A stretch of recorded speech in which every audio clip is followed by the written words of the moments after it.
Meus amigos, antes de entrar na pauta do vídeo em si, eu preciso lembrar a vocês que no dia 4 de dezembro de 2020, o STF vai realizar uma sessão virtual para decidir se a nossa Constituição ela é inconstitucional. Em outras palavras, é exatamente isso que eles irão fazer. Eles irão decidir, vão reinterpretar a Constituição e o que tudo indica, eles já têm pessoas o suficiente, ministros o suficiente para aprovar essa decisão de que vai decidir de que o Rodrigo Maia e o Davi Alcolumbre podem se reeleger no mesmo mandato à presidência de suas casas.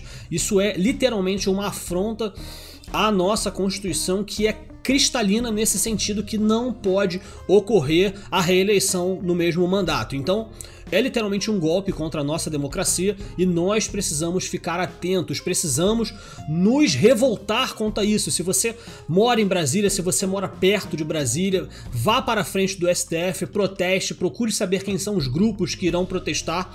E um pequeno aviso, só não solte fogos de artifício por lá, porque isso aí é um crime imperdoável para o STF. Com relação ao assunto do vídeo, eu sei que vocês acompanharam o que aconteceu lá em Criciúma, Santa Catarina. E aconteceu algo parecido no dia de ontem, dia 1º de dezembro, em Cametá, no Pará. São duas coisas assim absurdas que nós não esperamos que aconteçam em uma sociedade sadia e desenvolvida, mas infelizmente aconteceu. Inclusive um rapaz chamado Alessandro Moraes, vocês estão vendo a foto dele aí, ele morreu, segundo testemunhas. Ele tentou fugir dos assaltantes que fizeram vários reféns e foi morto a tiros, infelizmente, é mais uma vítima. Na conta de quem a gente coloca a vida aí do Alessandro de Moraes?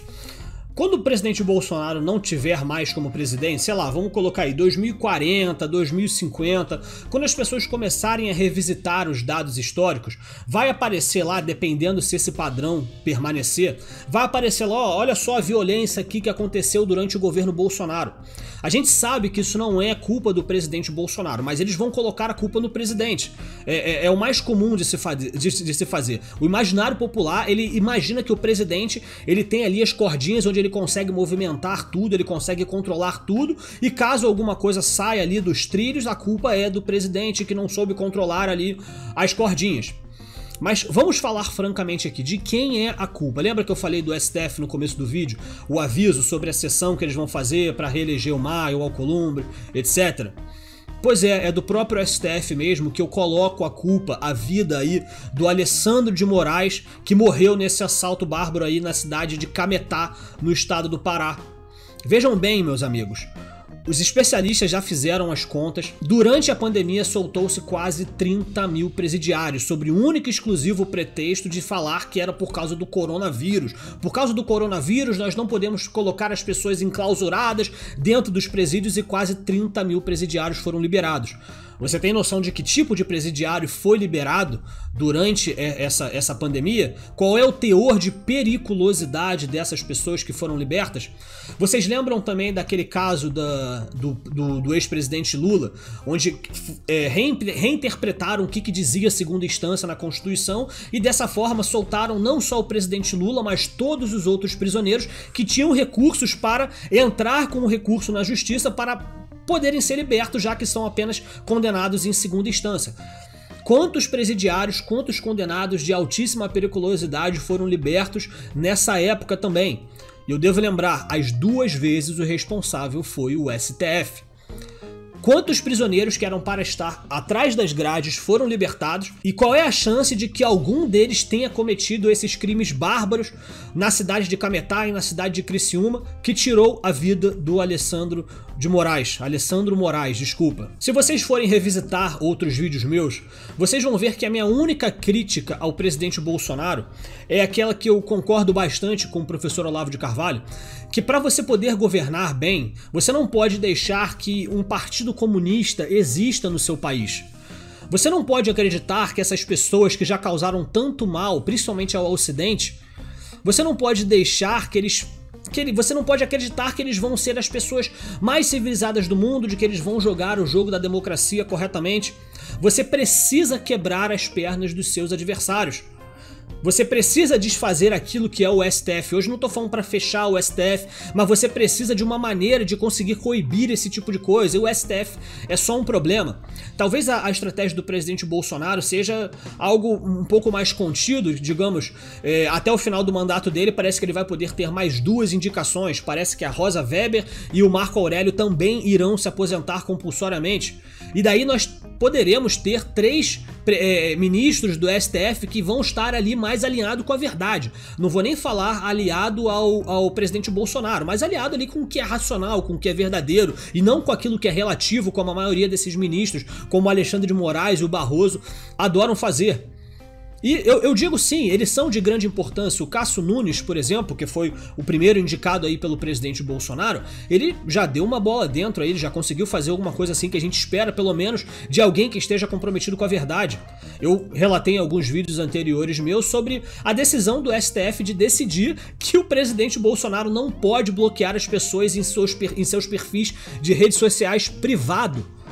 São perfis que foram criados antes dele virar presidente, e o STF, através aí, por exemplo, da Carmen Lúcia, falou que ele não pode bloquear, que aquilo ali é um espaço institucional, e o Cássio Nunes pediu já para interromper a sessão porque ele quer analisar melhor esse caso e já está interrompido. Por enquanto, a decisão ainda não está valendo. Então, é o mínimo que a gente se espera de um ministro do STF que esteja literalmente comprometido com a verdade e com o seu povo. Se nós tivéssemos mais alguém agindo, pelo menos mais 2 pessoas aí agindo da mesma forma, as coisas já iriam melhorar bastante. Mas isso é o suficiente? O STF é o nosso único problema? Não é.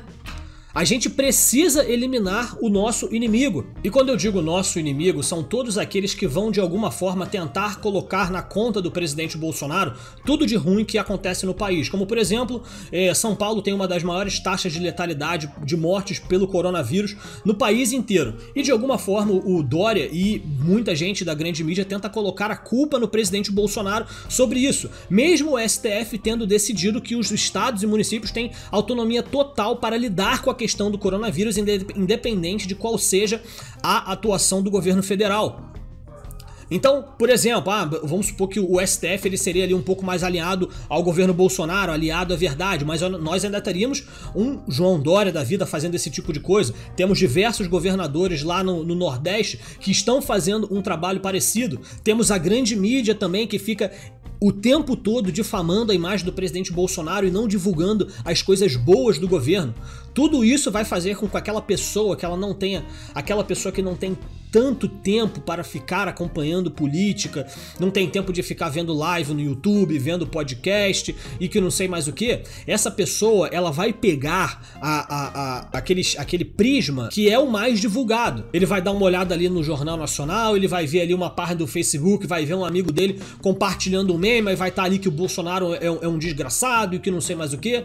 A gente precisa diminuir o máximo possível as pessoas que não estão comprometidas com a verdade. Veja bem, não estou falando da oposição, pessoas que discordam da maneira como o presidente Bolsonaro governa. Eu digo daquelas pessoas que usam de mentiras, que usam de meios ardilosos para literalmente desidratar a imagem do presidente Bolsonaro. E o STF é uma dessas figuras. O STF hoje ele é completamente militante. Ele não é um órgão principal ali do judiciário. Ele é um militante esquerdista, globalista, progressista, coloca mais um monte de isto aí, tudo contra o presidente Bolsonaro. Então, sim, eu coloco na conta do STF a morte do Alexandre Moraes. É diretamente culpa do STF isso.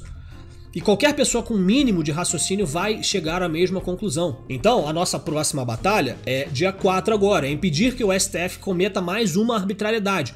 Mas e seguinte, vamos continuar revoltados? A próxima decisão absurda do STF, como por exemplo impedir que o presidente Bolsonaro bloqueie as pessoas, a gente vai se revoltar também? O que o presidente Bolsonaro está fazendo para conseguir combater esses inimigos que jogam de maneira suja? Todas essas são questões importantíssimas, pertinentes e que nós precisamos achar as respostas para elas. Beleza, pessoal? Muito obrigado a você que assistiu o vídeo até aqui. Vou pedir para você deixar o seu like, se não for inscrito ainda, se inscrever no canal e compartilhar esse vídeo com seus amigos, beleza? Fiquemos atentos aí ao dia 4 de dezembro e os meus pêsames e os meus sentimentos à família do Alexandre Moraes, que infelizmente foi mais uma vítima do sistema. Tá certo, pessoal? Fiquem com Deus e até o próximo vídeo.